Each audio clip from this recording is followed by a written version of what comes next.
Ibu semuanya, a'udzubillahi minasyaitonirrajim. Bismillahirrahmanirrahim.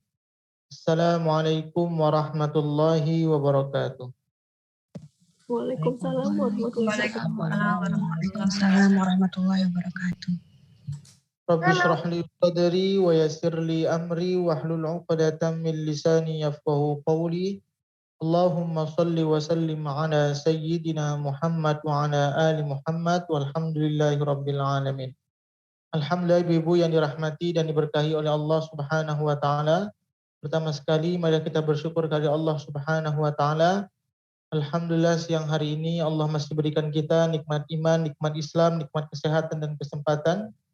Kita bermohon kepada Allah Subhanahu wa taala semoga dari seluruh nikmat yang Allah berikan kepada kita menjadikan kita hamba yang bertakwa di sisi Allah Subhanahu wa taala. Selanjutnya tak lupa pula kita berselawat kepada junjungan kita Nabi besar Muhammad sallallahu alaihi wasallam. Allahumma salli wa sallim ala sayyidina Muhammad wa ala ali Muhammad walhamdulillahi rabbil alamin. Semoga dengan kita selalu memperbanyak selawat kepada baginda Rasulullah sallallahu alaihi wasallam, kiranya kita layak dan berhak mendapatkan syafaat dari beliau. Amin ya rabbal alamin.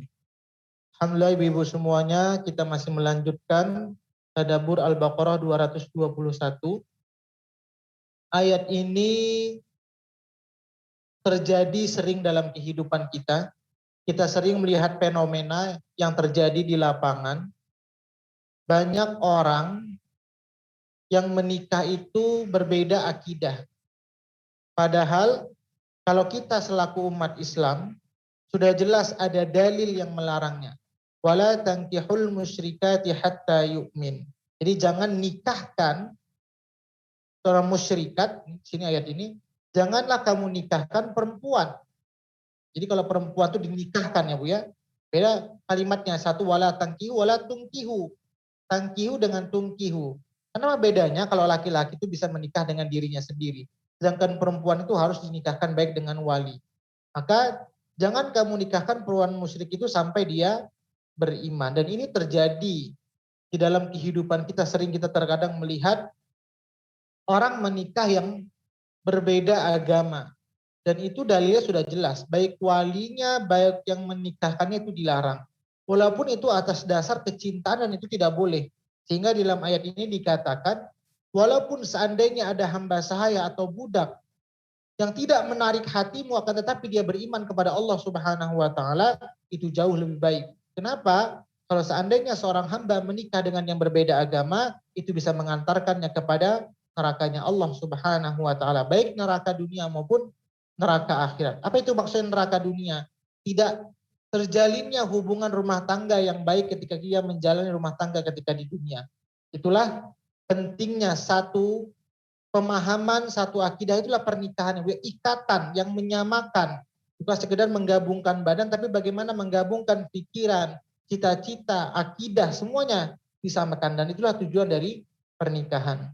Sebelumnya juga kita sudah membahas bagaimana hak yang terakhir, hak bersama suami istri, kemudian hak suami kepada istri kita sudah bahas juga. Kemudian yang terakhir kita bahas bagaimana kalau seandainya ada seorang suami yang istrinya lebih dari satu, kemudian ketika dia ingin lagi menambah, istri mungkin yang keempat atau yang ketiga, bagaimana gilirannya. Kemarin kita sudah bahas, kalau seandainya istrinya yang dinikahinya itu belum pernah nikah sebelumnya, maka untuk malam pertama itu 7 malam. Kemudian kalau seandainya istrinya sudah menikah sebelumnya, maka itu hanya 3 malam. Nah, ini yang kita bahas sebelumnya. Kemudian itu pernikahan ya Bu ya, tentang bagaimana hukum menikah kalau seandainya dia sudah menikah. Kemudian bagaimana kalau seandainya ingin pergi, maka itu seperti yang dilakukan oleh Rasulullah, diundi siapa yang menemani ketika pergi. Kemudian kita lanjutkan adab istri kepada suami. Yang sebelumnya kita bahas adab suami kepada istri. Sekarang kebalikan, adab istri kepada suami. Yang pertama, hendaklah istri menyadari dan menerima dengan ikhlas bahwa kaum laki-laki itu adalah pemimpin bagi wanita. Dalilnya An-Nisa ayat 34. Karena dalam kehidupan juga ini sering terjadi. Terkadang wanita itu lebih memimpin daripada laki-laki. Tidak mau atur atau tidak mau berikan nasihat. Dan itu sudah jelas di dalam Al-Quran. Seorang istri bagaimana adabnya kepada suami, dan istri harus menganggap bahwa apa? Seorang istri itu harus ikhlas bahwa lelaki itu adalah pemimpin bagi kaum wanita. Dalilnya An-Nisa ayat 34. Kita tidak cari lagi untuk menghemat waktunya, Bu. Yang kedua, kita juga harus menyadari, seorang istri juga, seorang wanita juga harus menyadari dengan ikhlas, tadi seorang pemimpin. Sekarang lain lagi, seorang wanita atau seorang istri itu harus menyadari bahwa lelaki itu derajatnya satu tingkat di atas wanita. Dalilnya Al-Baqarah 228.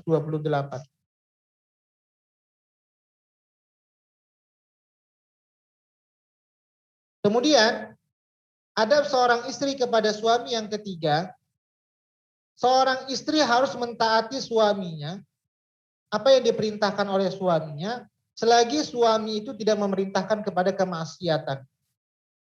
Dalilnya An-Nisa ke-39. Kemudian, seorang istri itu tidak keluar rumah tanpa seizin suaminya.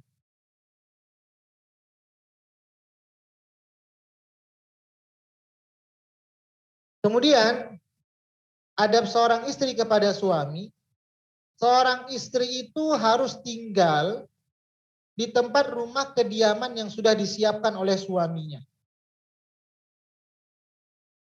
Kemudian, seorang istri hendaknya memenuhi hajat biologis suaminya, walaupun ia dalam sedang keadaan sibuk.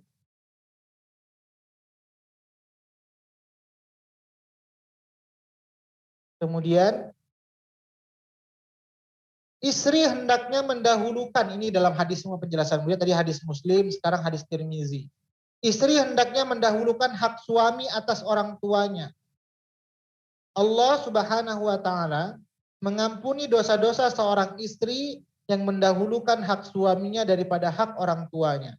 Karena hakikatnya apabila seorang istri sudah menikah, maka dia di bawah naungan oleh suaminya. Dia tidak kepada orang tuanya lagi.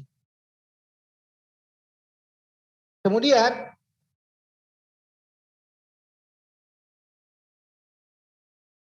kepentingan istri terhadap suami ini digambarkan oleh hadis yang disabdakan oleh Rasulullah Shallallahu Alaihi Wasallam.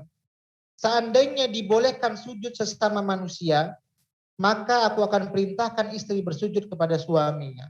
Ini saking tingginya derajat suami kepada istri, Bu ya. Seorang istri kepada suami. Kemudian kewajiban berikutnya, ada berikutnya, seorang istri berhak menjaga harta suaminya dengan sebaik-baiknya. Kemudian yang berikutnya, istri hendaknya senantiasa membuat dirinya selalu menarik di hadapan suaminya.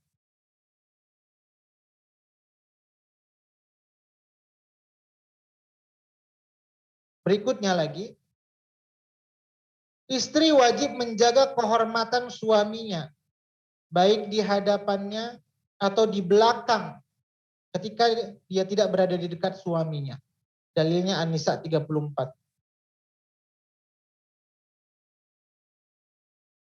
Kemudian, cobaan berikutnya yang harus sabar bagi seorang istri, yang pertama apabila istri itu dikaruniai banyak anak, seorang istri harus sabar merawatnya.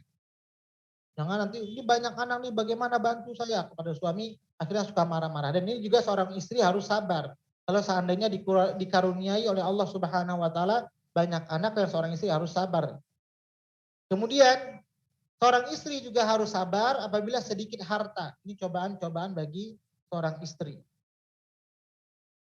Kemudian seorang istri juga harus sabar ketika memiliki tetangga yang buruk.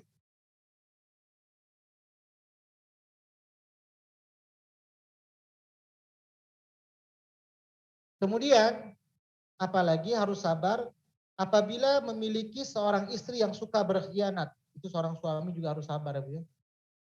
Ini ujian-ujian. Ujian-ujian dalam pernikahan. Jadi yang pertama banyak anak, sedikit harta, buruknya tetangga, istri yang berkhianat.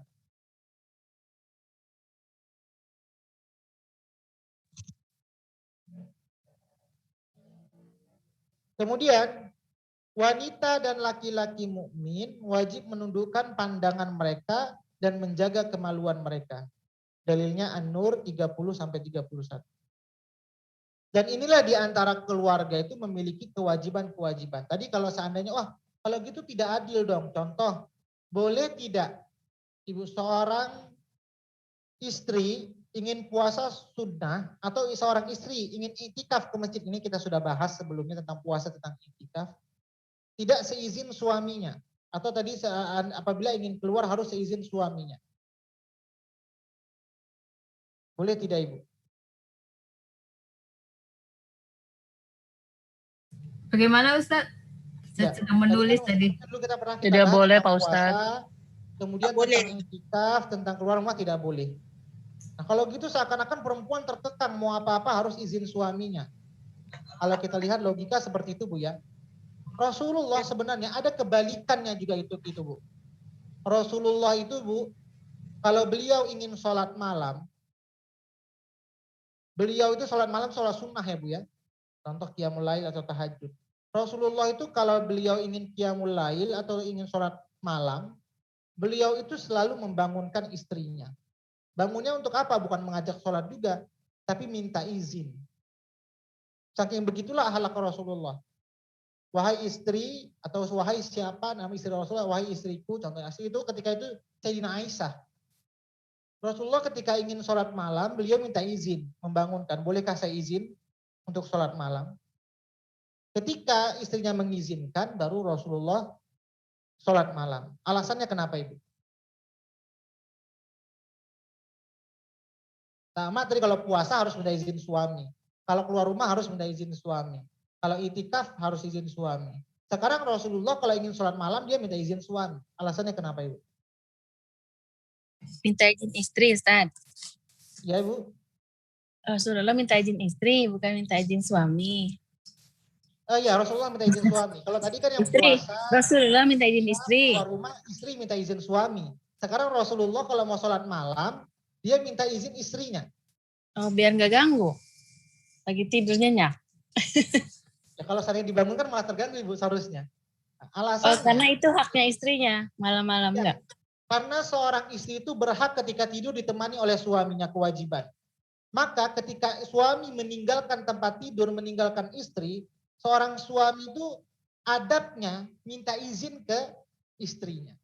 Dan itulah sebenarnya tidak ada saling terkekang di antara seorang laki-laki dengan istri. Semua punya hak dan kita harus tahu, oh istri itu haknya apa kepada laki-laki. Contoh harus laki-laki memberikan nafkah. Seorang istri berhak menuntutnya. Seorang istri berhak memintanya. Kemudian begitu juga sebaliknya. Seorang laki-laki punya hak terhadap istrinya. Bagaimana dia menjaga marwah rumah tangganya, mendidik anak-anaknya. Seperti tadi seorang istri juga haknya, seorang suami juga tidak boleh mengizinkan istrinya keluar rumah atau tidak boleh puasa sunnah kalau seandainya tidak izin suaminya. Seorang istri juga seperti itu. Sebenarnya sama-sama memiliki punya hak. Dan itulah salah satu bagaimana menjalin rumah tangga agar menjadi sakinah, mawaddah, dan warahmah. Kemudian kita sering Ibu ya, seseorang itu dalam surah Ar-Rum ayat 21. Seorang yang berumah tangga itu semua tujuannya ingin menjadi sakinah, mawaddah, warahmah. Kemudian kita lihat Ibu, kira-kira apa salah satu ciri-ciri tanda seorang hamba yang mendapatkan keluarga sakinah, mawaddah, warahmah? Sekarang saya tanya dulu Bu, kita sekarang mengucapkan sakinah, mawaddah, warahmah. Apa itu sebenarnya sakinah, mawaddah, warahmah ini?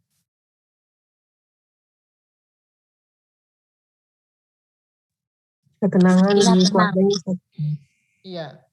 Pengertian dari makna sakinah ialah ketenangan, kemudian adanya keamanan dalam rumah tangga, adanya perlindungan dalam rumah tangga, adanya penuh kasih sayang dalam rumah tangga. Itu makna sakinah.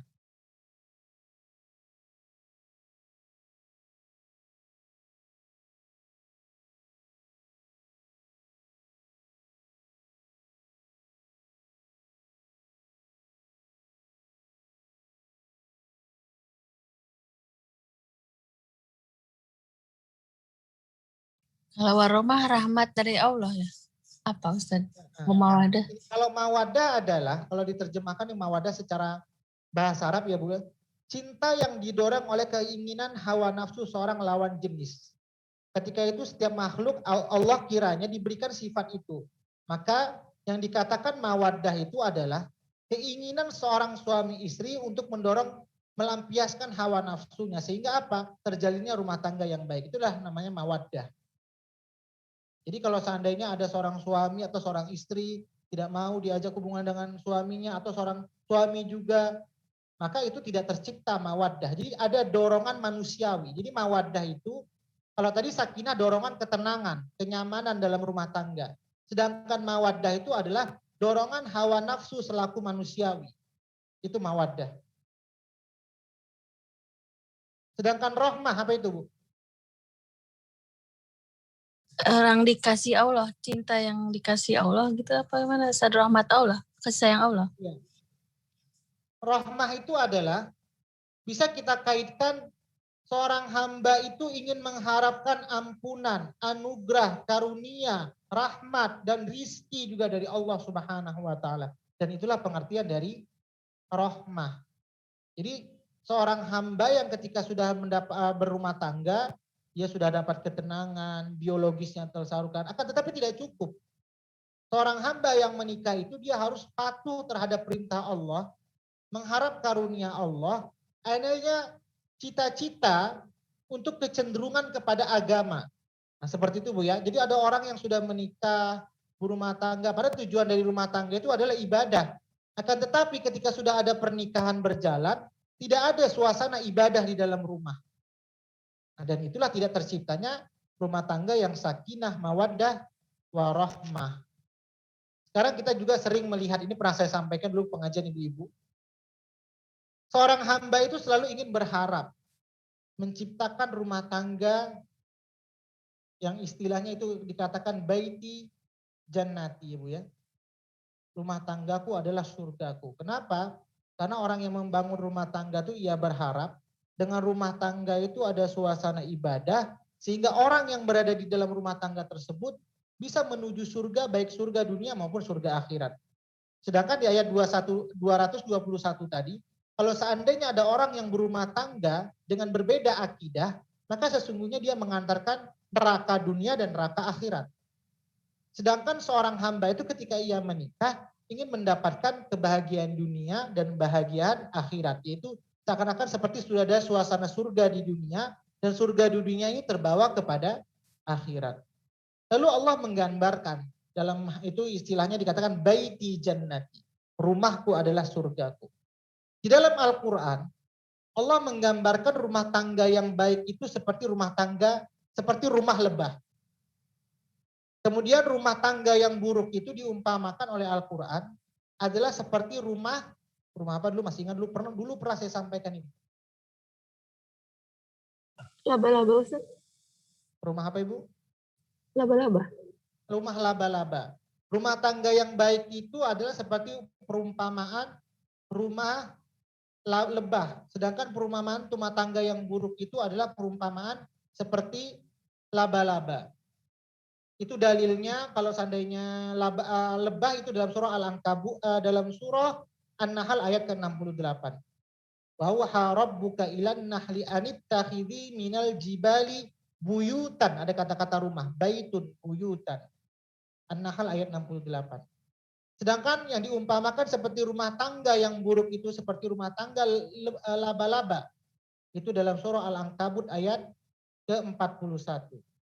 Mathalul ladzina ittakhadhu min dunillahi awliya kamathalil ankabut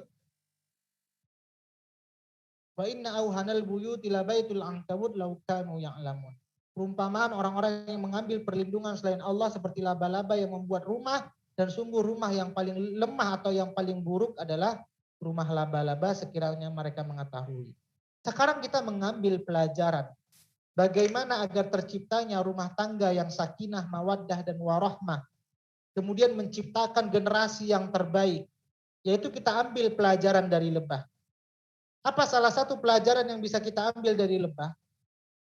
Lebah itu selapar apapun, sehaus apapun, pernah tidak lebah menempel di tempat kotoran yang ada depannya. Contoh nih, tidak ada bunga. Kemudian lebah ini lapar atau haus. Mau dia tidak menempel di tempat kotoran ini, walaupun selapar apapun? Tidak, Ustaz.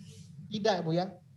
Nah, seorang yang dalam rumah tangga, contohnya bagi suami dalam hal mencari nafkah, sesulit apapun dalam hal mencari nafkah, jangan pernah membawa barang atau membawa hal-hal yang diharamkan oleh Allah Subhanahu wa taala ke dalam rumah kita.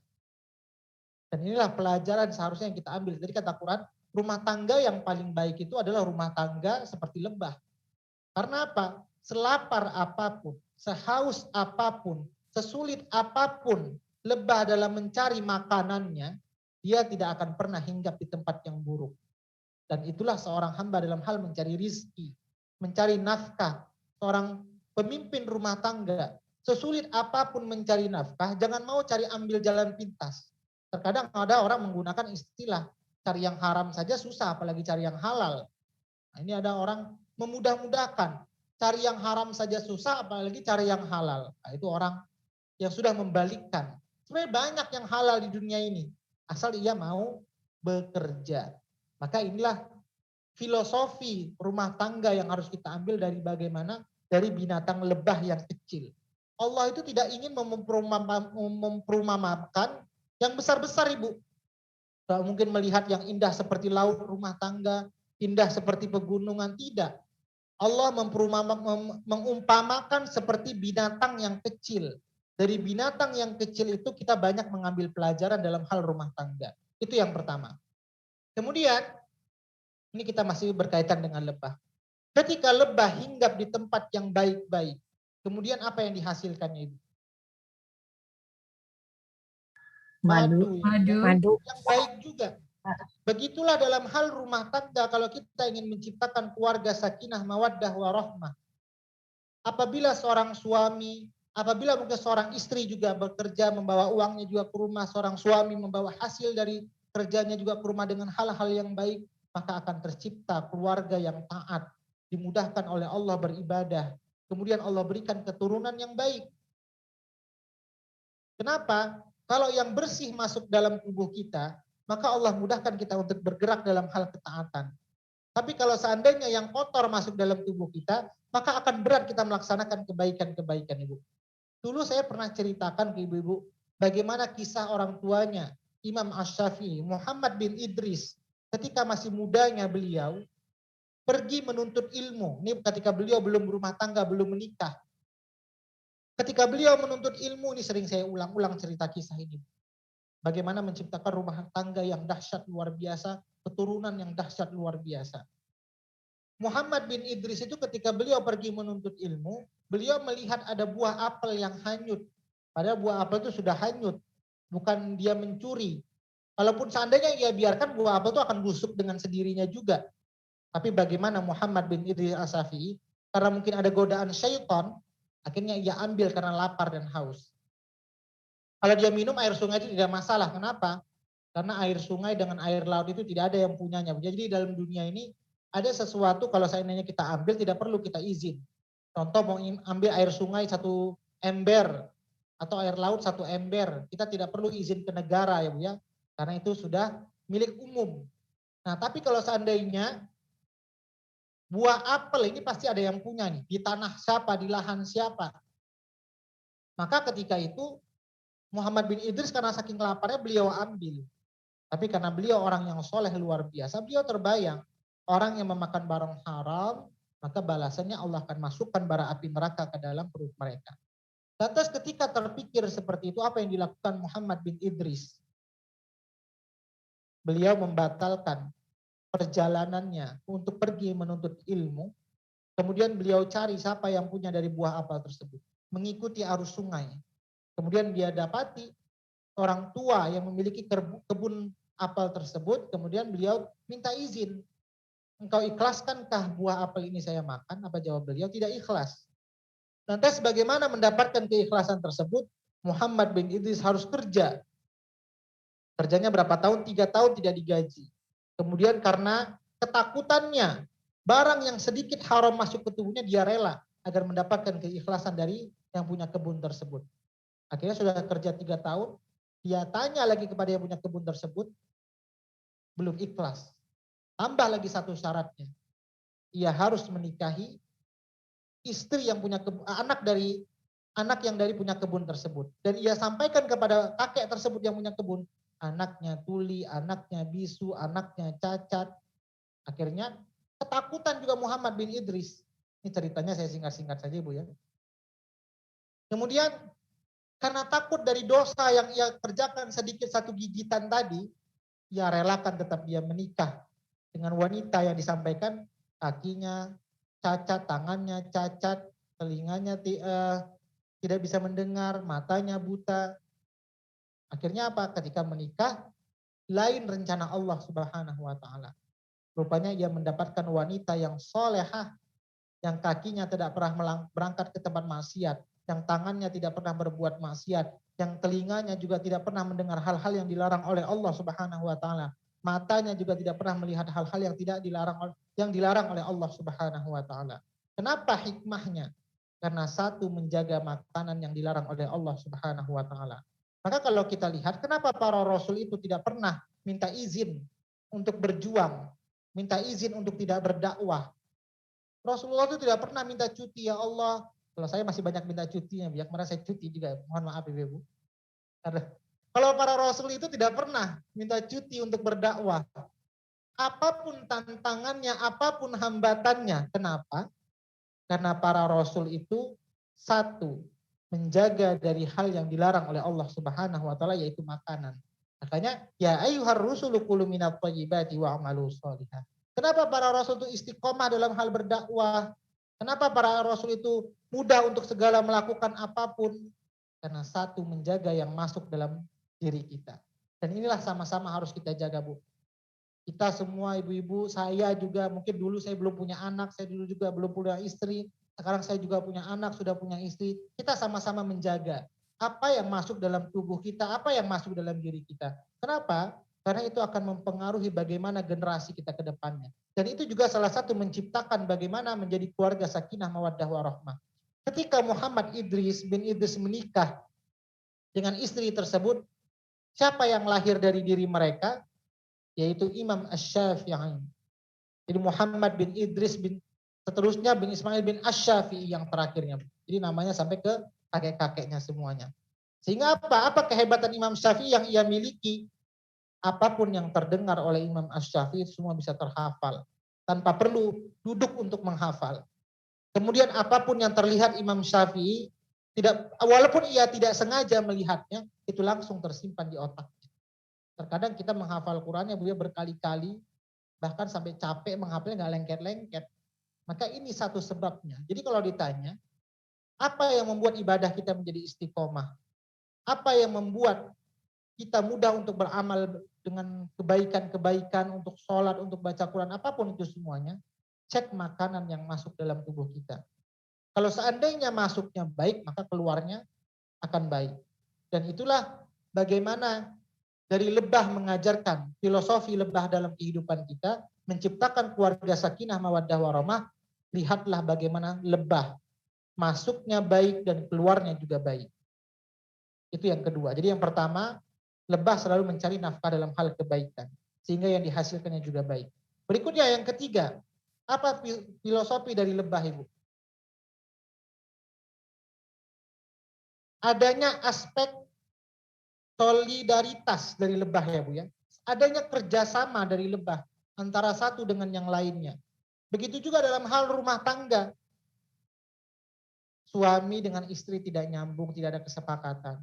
Dengan anak juga tidak ada kesepakatan. Sehingga apa? Tidak adanya kerjasama rumah tangga.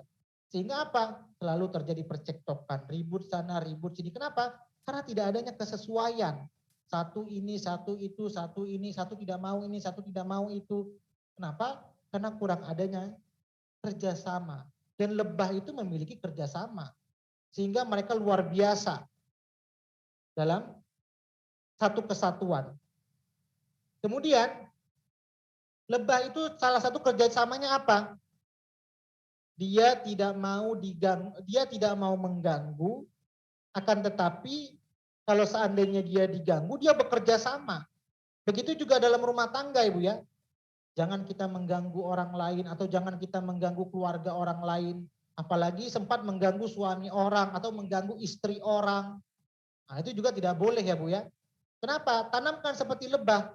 Lebah itu tidak akan mau mengganggu orang lain kalau dia tidak diganggu. Nah, sekarang kita sengaja mengganggu-ganggu orang lain. Dan ini ya Bu ya, dalam rumah tangga jangan juga kita menjaga marwah martabat kita. Jadi dalam lebah itu adanya menjaga harga diri. Dia nggak mau ganggu orang lain, tapi apabila dia diganggu dia akan mempertahankan. Nah, dan itu harus dalam keluarga juga harus adanya harga diri seperti itu. Kemudian lebah itu bagaimana juga menciptakan keluarga sakinah mawaddah warahmah. Lebah itu kalau dia buat rumah, dia tidak sembarang tempat itu. Dia mencari tempat yang terbaik, kayu yang kokoh, di tempat yang nyaman. Begitu juga dalam rumah tangga. Kalau seandainya kita ingin menciptakan keluarga sakinah mawaddah warahmah, kita tinggal di tempat lingkungan pemabuk, tinggal di lingkungan pencuri, tinggal yang di tempat suasana tidak ada yang mendekatkan diri kita kepada Allah Subhanahu wa taala. Maka itu sangat berat sekali untuk menciptakan keluarga sakinah mawaddah warahmah. Tidak ada komunitas yang membuat dia untuk dekat kepada Allah Subhanahu wa taala. Dan itu kita harus belajar juga dari lebah ya Bu ya. Lebah itu dia kalau ingin membuat sesuatu dia benar-benar melihat tempatnya. Tempatnya ini baik atau tidak. Begitu juga kita. Rumah tangga yang baik itu terdorong dari lingkungan. Kemudian yang di dalamnya juga baik. Kemudian apalagi pelajaran yang bisa kita ambil dari lebah itu? Lebah itu juga kalau seandainya dia pindah dari tempat suatu yang dia tinggali, dia tidak merusak tempat tersebut. Begitu juga dalam hal rumah tangga kita. Kalau seandainya pindah dari satu tempat ke tempat yang lain, jangan meninggalkan kesan yang buruk.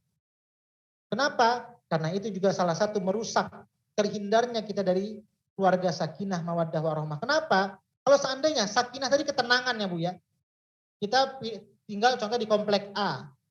Nama kita sudah buruk di situ karena ada masalah. Kemudian kita pindah ke komplek B. Bagaimana kita mau tenang, mendapatkan ketenangan sakinah?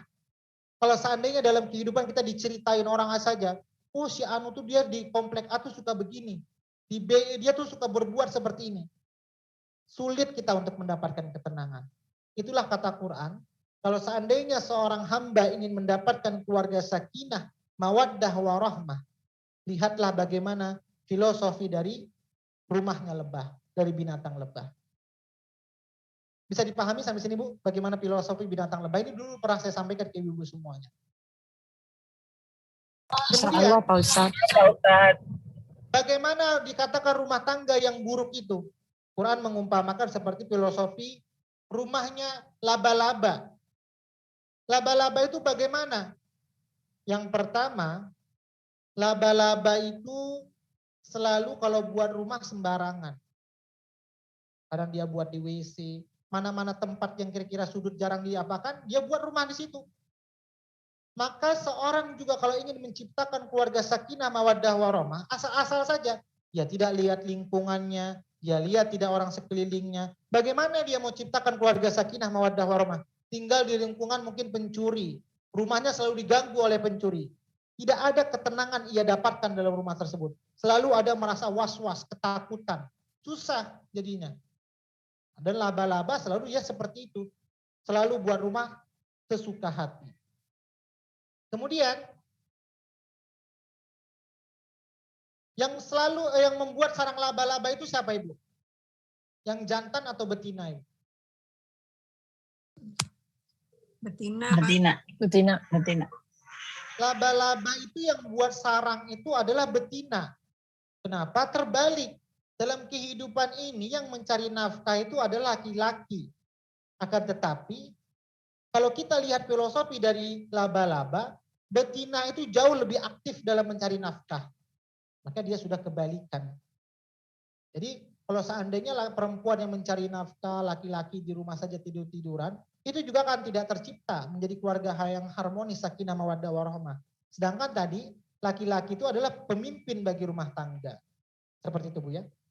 Makanya dalam lebah juga ada istilahnya ratu lebah ya Bu ya. Dan dia mengawasi seluruhnya. Dan begitulah juga seorang pemimpin itu harus menjaga rumah tangganya seorang laki-laki. Di ratunya itu memelihara anggota-anggotanya kalau lebah. Begitu juga dalam rumah tangga seorang laki-laki itu harus bisa menjaga, memanage dan menjaga orang-orang yang sekelilingnya akan menjahati keluarganya. Menjadi tameng, menjadi pelindung. Dan itu filosofi dari lebah. Sedangkan laba-laba tidak. Laba-laba itu tidak, perempuan lebih aktif. Dan itu rumah tangga yang tidak baik yang seperti itu. Kemudian, apalagi sifat buruk dari laba-laba? Laba-laba itu Ibu, kalau seandainya lelaki laba-laba atau laba-laba yang jantan sudah membuahi laba-laba yang betina, apa yang dilakukan oleh laba-laba betina? Dia ingin membunuh suaminya.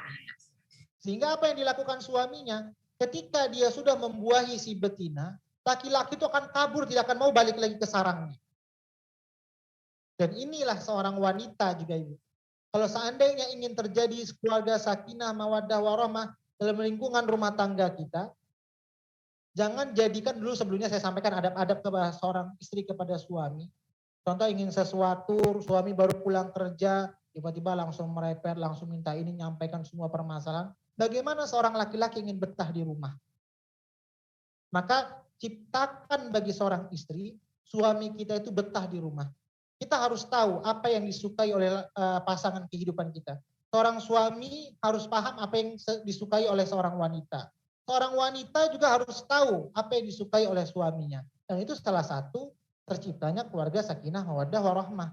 Tapi kalau seandainya sama-sama tidak peduli, maka ini susah untuk menjalin keharmonisan dalam rumah tangga. Seperti itu. Kemudian apalagi keburukan dalam rumah laba-laba? Sarangnya rapuh, Ustaz. Iya, rumahnya rapuh. Kenapa? Rumah tangga yang kuat itu adalah rumah tangga yang selalu bersandar kepada Allah Subhanahu wa taala. Dan laba-laba ini dia tidak rapuh. Dia diumpamakan seperti orang Yahudi dan Nasrani. Beliau menyembah berhala. Tuhan yang disembahnya saja lemah. Lebih lemah dari yang menyembahnya. Maka rumah tangga yang baik itu jangan seperti laba-laba Ibu ya. Rumahnya rapuh, lemah. Jadilah rumah tangga kita yang kuat. Bagaimana salah satu rumah tangga yang kuat? Sandarkan sandaran kita kepada Allah Subhanahu wa taala. Lebah itu walaupun dia hinggap juga suka-suka hati di tempat yang laba-laba, mau yang rapuh, mau yang kuat, dia tidak peduli. Maka itulah kita Ibu ya, bagaimana rumah tangga yang menjadi harmonis dan kuat, sandarkanlah rumah tangga kita itu kepada Allah Subhanahu wa taala. Inilah bagaimana kita belajar Ibu ya dari surah Al-Baqarah 221. Kenapa Allah itu melarang kita menikah yang dengan berbeda agama? Kenapa Ibu? Karena sesungguhnya agama ini yang menyatukan kita dalam rumah tangga. Agama ini yang menyatukan visi dan misi dalam rumah tangga. Kalau kecantikan itu bisa hilang. Kalau kekayaan itu bisa pudar. Kalau jabatan itu juga bisa hilang. Tapi keyakinan dan akidah ini menjadi langkah yang sama seorang hamba dalam rumah tangga. Kenapa? Karena beda. Antara Yahudi dengan Islam, antara Kristen dengan Buddha itu beda semua jalannya. Apalagi dengan agama mereka sekarang sudah tidak murni. Sudah ada keberadaan keyakinan kita. Makanya kalau seandainya ada orang yang memaksakan dalam pernikahan berbeda agama, maka sebenarnya orang itu prinsip nilai yang tertinggi dalam kehidupannya itu bukan akidah. Contoh sekarang saya tanya Ibu, kira-kira Ibu prinsip yang tertinggi dalam pandangan hidup Ibu, harta atau keyakinan? Kadang kalau kita lihat Bilal bin Rabah ya Bu ya, beliau itu rela disiksa. Banyak juga sahabat Nabi rela hartanya habis Kenapa? Karena mempertahankan akidahnya. Sekarang kembali kepada kita, Bu. Siap tidak kita juga kalau seandainya Allah uji mempertahankan akidah kita rela mengorbankan yang lain. Kalau seandainya ada orang yang menikah, contohnya karena kecantikan, karena jabatan, karena ketampanan, tapi akidah di nomor sekian kan, maka sesungguhnya orang ini dalam hidupnya, nilai tertinggi dalam pandangan hidupnya itu bukan keyakinan, akan tetapi materi. Jadi kalau ada orang ya Bu ya, menikah beda agama karena kecantikan, ketampanan, sesungguhnya orang ini menilai, kita lihat dalam kehidupannya bukan keyakinan, bukan akidah yang nomor satu, akan tetapi materi atau harta yang nomor satu, atau ketampanan. Maka inilah larangan Allah Subhanahu wa Ta'ala, jangan sampai kita menikah dengan berbeda keyakinan. Kalau seorang Buddha dengan Buddha maka akan harmonis rumah tangganya. Yang Kristen dengan Kristen maka akan jauh juga harmonis keluarganya. Kemudian yang Islam dengan Islam maka akan harmonis keluarga. Kenapa? Karena satu keyakinan, satu ikatan. Akdun itu akidah, maknanya ikatan, satu pemahaman. Walaupun nanti ada orang menyanggah, oh ada juganya yang muslim sesama muslim itu bercekcok juga rumah tangganya. Ada juga orang yang berbeda agama, harmonis rumah tangganya.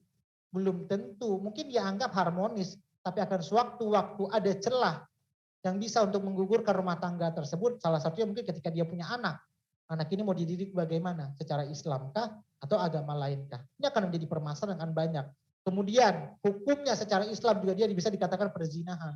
Bagaimana juga nanti masalah harta waris. Bagaimana nanti permasalahan berikutnya ketika ingin menikahkan anaknya, kalau anaknya seorang wanita harus memiliki wali, contoh kalau bapaknya masih beda agama. Jadi banyak nanti akan timbul permasalahan-permasalahan di belakangnya. Walaupun mereka mengatakan kami aman-aman saja keluarga kami, tapi nanti akan timbul permasalahan-permasalahan di belakangnya. Inilah larangan Allah, kenapa kita dilarang untuk menikah berbeda agama. Mungkin ini saja Ibu materinya, ayat 221 ini sudah 4 kali pertemuan kita tentang rumah tangga ini. Insya Allah nanti untuk besok kita akan bahas tentang 222, ini cerita tentang haid. Jadi yang di atas tentang pernikahan, berikutnya ini tentang haid. Mungkin Ibu-Ibu ini saja yang dapat saya sampaikan, silakan ada pertanyaan tentang rumah tangga Ibu. Kalau pengalaman sebenarnya rumah tangga jauh dibandingkan Ibu-Ibu semua ya Bu ya. Paling tidak kita merujuk bagaimana maunya Quran terhadap rumah tangga yang menciptakan sakinah, mawaddah dan warahmah. Seperti itu Ibu. Ustadz mau nanya, Iya Bu Erni. kalau yang pernikahan berbeda agama itu loh Ustadz, setahu saya kalau yang di agama Nasrani itu mereka seolah-olah mengemban misi gitu loh Ustadz, Ya. supaya kawin dengan beda agama, terus nanti sedikit-sedikit diikutin, jadi ikut masuk ke agama Kristen gitu loh Ustadz. Nah sementara kan kalau di agama Islam nggak boleh beda agama. Walaupun misalnya yang beda agamanya itu mau masuk ke agama Islam gitu loh Ustaz. Iya, iya. Itu jadi Walaupun gimana? yang Islam itu punya misi juga untuk mengajak dia ke Islam ya Bu ya. Itu tidak Iya. boleh. Oh. Kenapa Ibu? Saya sudah pengalaman. Pernah waktu saya tinggal di Cibubur Ibu. Saya tidak sebutkan, saya sekarang masih komunikasi dengan Bapak itu. Beliau seorang pilot, menikah dengan pramugarinya. Bapak pilot ini dulu mengaji dengan saya ketika di Jakarta. Bapak pilot ini seorang kapten pilot, saya tidak sebutkan pesawat apa juga, menikah dengan pramugari. Pramugarinya berbeda agama, Bapak ini Islam. Iya. Kemudian apa yang terjadi? Sebelum menikah beliau sudah berjanji. Saya nanti kalau seandainya sudah menikah, saya akan ikut agama suami saya. Akhirnya sudah menikah, sudah sah, rupanya dia niatnya ingin belajar dulu. Tapi karena modal cinta tadi yang diutamakan, bukan kayak akidah, sehingga apa, sudah nikah rupanya belum juga dia pindah agama. Akhirnya sudah punya anak juga masih belum lagi. Akhirnya suaminya ingin menceraikan. Suaminya ingin menceraikan, apa yang terjadi? Dia masuk agama berpura-pura. Bagaimana berpura-puranya? Contoh kalau mertuanya datang ke rumahnya, mertua dari suaminya, dia pakai mukena, sholat. Tiba-tiba ketika orang tuanya perempuan datang, karena tidak tahu nih sepengetahuan keluarga perempuannya, Apa yang terjadi? Bakar dia simpan. Atau menggunakannya dia simpan semuanya di lemari, tidak boleh dikeluarkan. Dan dia berpenampilan seperti sebelumnya, agama sebelumnya. Apa yang terjadi? Tidak terjalannya rumah tangga yang baik. Tidak lama setelah itu apa yang terjadi? Perceraian. Dan itu Bapak tuh menyampaikan ke saya bagaimana nih Ustadz. Dan itulah kalau seandainya pernikahan dilandaskan atas percintaan, bukan ikatan akidah yang sama yang pertama harus dicek. Kenapa? Walaupun modal cinta, lama-lama cinta itu juga bisa luntur kalau tidak dijaga dengan agama. Oh gitu. Seperti itu Bu ya. Pak Ustadz, kalau itu laki-lakinya boleh emang kawin sama orang perempuan? Kan ada ahli kitab gitu ya dulu tuh. Ya. Dia mikirnya gitu Zaman ya, ahli dahulu kitab. ada ahli kitab Ibu, tapi zaman sekarang ahli kitab sudah dihapuskan. Tidak ada lagi seperti perbudakan. Jadi itu nikahnya di KUA apa di luar negeri Ustadz? Mana Ibu? Kalau gitu nikahnya bukan di KUA ya kan? KUA nggak boleh Ustadz. Ya seharusnya, dan inilah sebenarnya dalam dalil ini Bu, yang pertanyaan Bu Elsa, jangan kamu nikahkan laki-laki yang musyrik kepada perempuan yang muslimah, atau seorang perempuan yang musyrikah kepada laki-laki muslim. Kemudian di sini dikatakan dalam ayat 221, baik wali yang menikahkan juga tidak boleh. Tapi terkadang sekarang banyak desakan yang Bu ya, terkadang tetap dinikahkan nih, badan istrinya mungkin non muslim tapi dinikahkan secara Islam. Itu tidak boleh. Karena seorang yang menikahkan baik walinya juga harus paham bahwa apa? Ada dalil yang melarang. Kenapa? Ini sudah terjadi zaman Rasulullah. Ada sahabat, ini kan asbabun nuzulnya sudah saya ceritakan ke ibu semuanya. Asbabun nuzul ada ayat ini 221 ini. Sahabat Nabi yang sudah hijrah ke Madinah, sudah memeluk Islam, tiba-tiba Rasul utus untuk menjemput sahabat-sahabat Nabi yang belum hijrah ke Madinah. Tiba-tiba sampai di Madinah, dia ketemu pacar yang lama, wanita yang lama yang ia cintai dahulu. Tapi satu permasalahannya, wanita tersebut belum beragama Islam, masih menganut agamanya yang lama. Sehingga wanita tersebut tetap memaksa ingin menikahi laki-laki tersebut. Lantas apa? Laki-laki tersebut mengadukan kepada Rasulullah. Wahai Rasulullah, saya mencintai si Anu yang masih di Madinah. Namanya si Atik, waktu itu saya sampaikan ke ibu semuanya. Saya masih mencintai wanita ini. Apakah engkau izinkan? Lantas turunlah dalil ini. Boleh minta tolong nggak antar makanan ke kayu? Wala amatun mu'minatun khairum min musyrikati walau a'jabatkum. Boleh engkau nikahi wanita itu, tapi sampai kapan? Ketika wanita itu sudah memeluk agama Islam atau sudah menjadi mukminah. Seperti itu Ibu.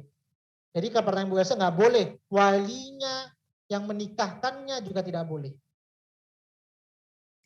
Oh kalau dulu Yasser Arafat tuh orang Kristen Pak istrinya tuh Pak di Palestina. Bisa ya?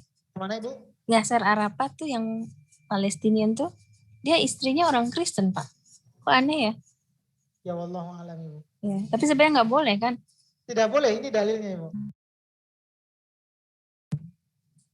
Okay. Jadi Pak Ustadz kalau pun kita muslim, misalnya laki-laki itu muslim menikahi yang niatnya menikahi yang non muslim itu untuk memindahkan dia ke Islam pun nggak boleh ya Ustadz ya?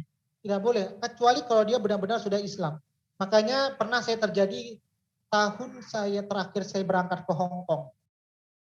Saya terakhir berangkat ke Hong Kong tahun 2019, ya 2019.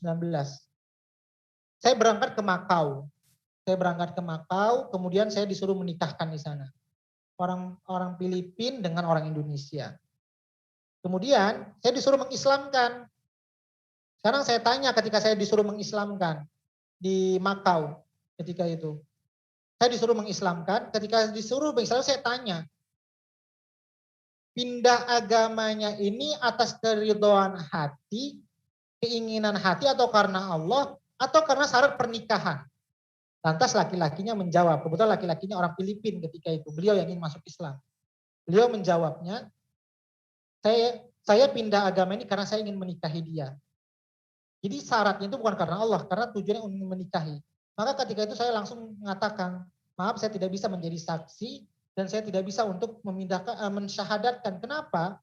Karena seandainya kalau seorang hamba ingin benar-benar masuk Islam itu atas kemauan dirinya sendiri, kemauan karena Allah.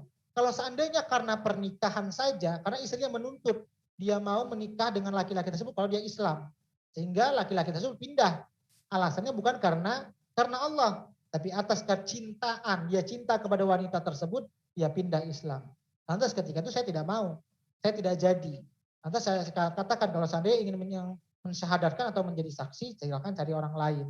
Kenapa? Karena pernikahan tersebut bukan karena Allah Subhanahu wa taala, karena atas pernikahan. Ditakutkan nanti kalau dia sudah menikah, dia kembali ke agamanya yang lama. Kalau cintanya sudah selesai, tiba-tiba nih pudar, terjadi pertengkaran di rumah tangga, tidak cinta lagi. Maka takut dikhawatirkan karena tujuan dia pindah Islam itu karena pernikahan, dia kembali ke agama lamanya. Karena bukan karena Allah Subhanahu wa taala. Seperti itu, Ibu. Oh, jadi harus ikhlas emang karena dia mau dan memang karena Allah ya Ustadz ya. Nggak boleh Jadi karena kalau ada orang terpaksa. masuk Islam tuh harus ditanya, pindahnya tuh kenapa? Apakah karena cinta, menikah, atau memang dorongan dari diri sendiri? Kenapa kalau dari cinta itu nanti bisa balik ke agama lamanya ketika apa? Ketika cinta itu sudah pudar dalam rumah tangganya. Terima kasih Ustadz. Ya, Ibu.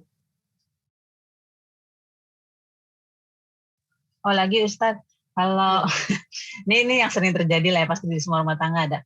Kalau suami istri itu kayak istrinya ada nggak suka lah dengan satu hal dari yang suaminya buat lah gitu, terus dia kayak ngambek gitu Ustadz. Itu gimana ya Ustadz ya? Ya, harus saling memahami, Bu ya. Dalam rumah tangga itu memang terkadang terjadi ketidaksalahpahaman.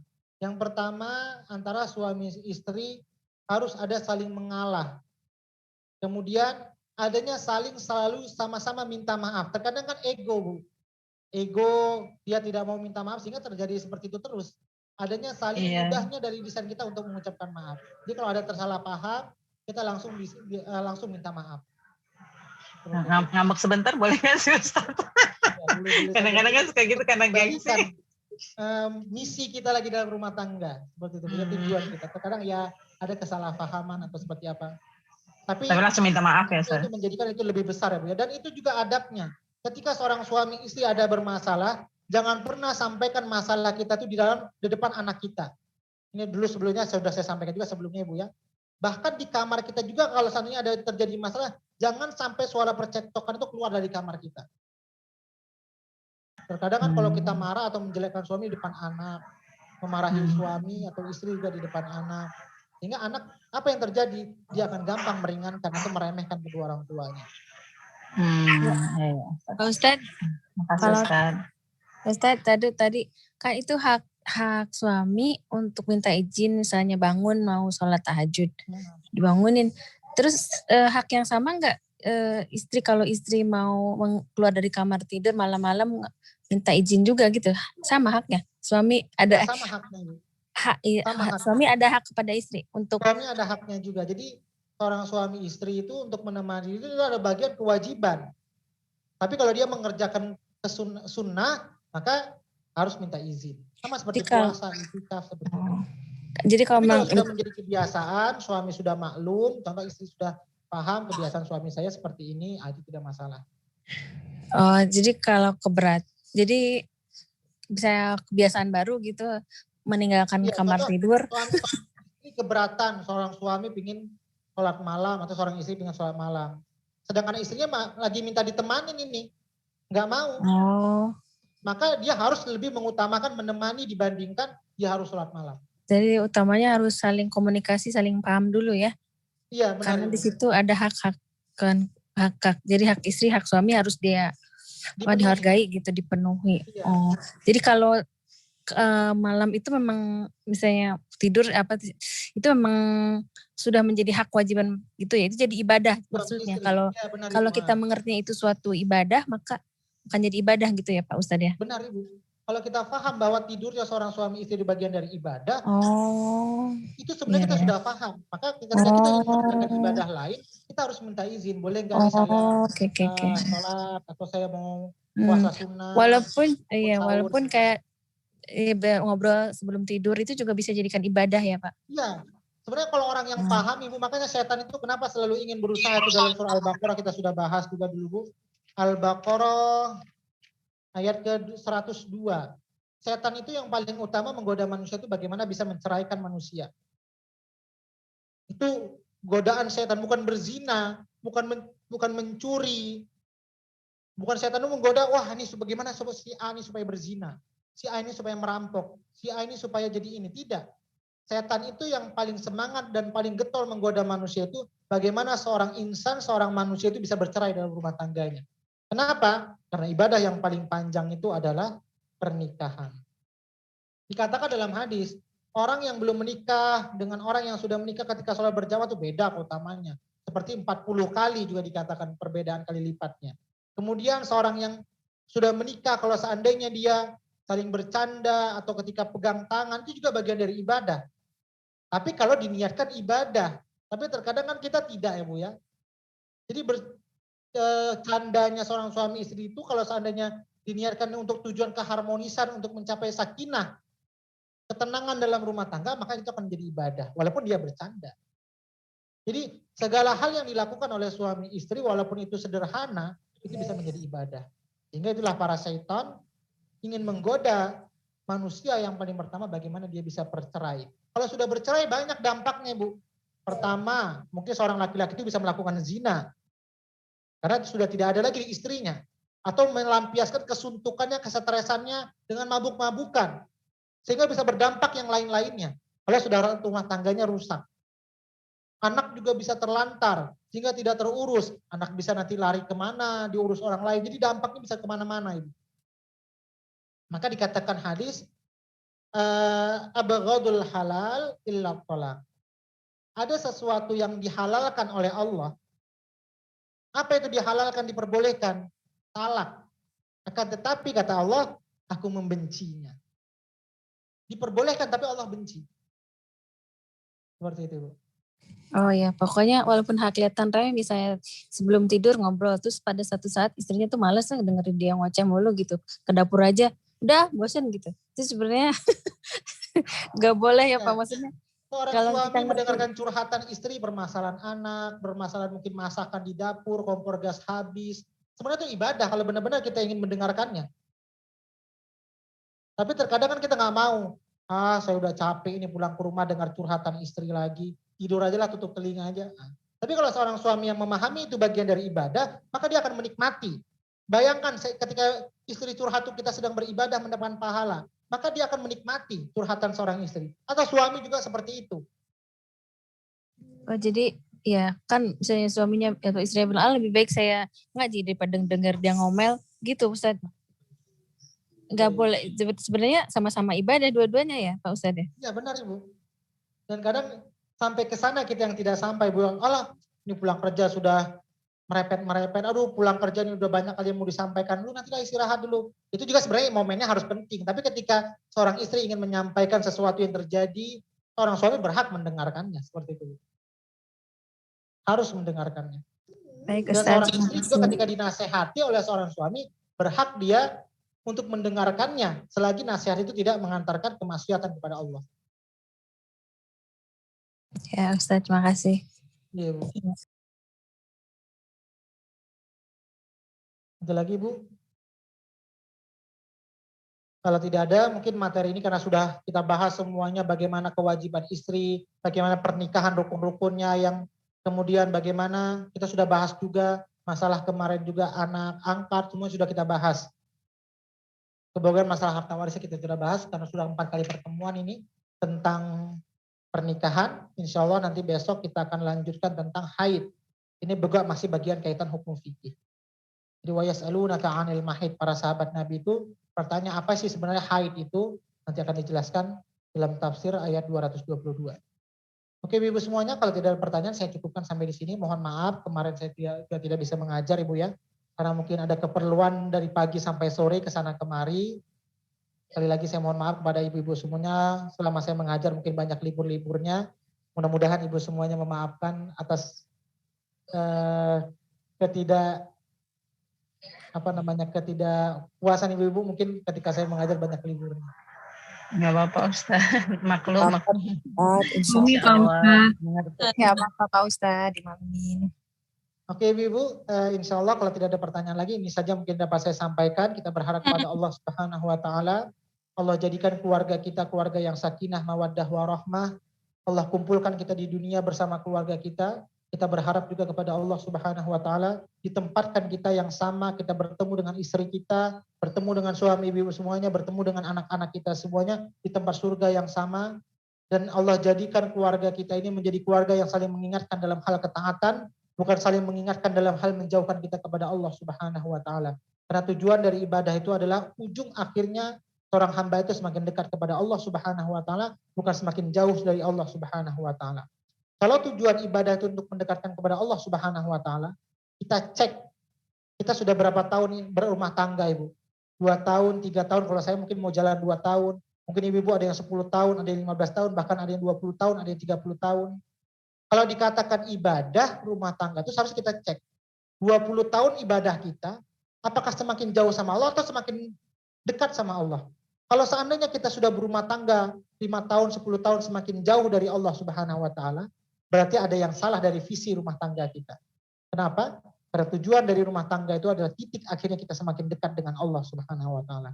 Kalau seandainya sudah 20 tahun, 30 tahun, 5 tahun, 2 tahun, kita cek kita semakin jauh, ibadah semakin malas, ingat lagi kembali visi rumah tangga kita. Apa sebenarnya tujuan dari rumah tangga kita? Apakah kita semakin jauh dari Allah atau semakin dekat dari Allah Subhanahu wa taala? Ini saja Bu yang dapat saya sampaikan. Semoga di momen puasa ini kita ingat-ingat kembali bagaimana kita membina rumah tangga kita untuk anak kita dan semuanya rumah tangga kita, agar kita kembali seperti dikatakan baiti jannati, rumahku surgaku. Sebelum kita ke surganya Allah Subhanahu wa taala, kita ciptakan dulu surga di dalam rumah kita. Kita doakan sama-sama ibu-ibu semua ya. A'udzu billahi minasyaitonir rajim. Bismillahirrahmanirrahim. Alhamdulillahi rabbil alamin, hamdan yuwafi ni'amahu wa yukafi'u mazidah. Ya Rabbana lakal hamdu kama yanbaghi li jalali wajhikal karim wa 'azimi sultanik. Allahumma salli wa sallim ala sayyidina Muhammad salatan tunjina biha min jami'il ahwali wal afat وتقضي لنا بها جميع الحاجات وتطهرنا بها من جميع السيئات وترفعنا بها عندك على الدرجات وتبلغنا بها أقصى الغايات من جميع الخيرات في الحياة وبعد الممات إنك سميع قريب مجيب الدعوات ويا قاضي الحاجات يا مجيب السائلين يا رب العالمين.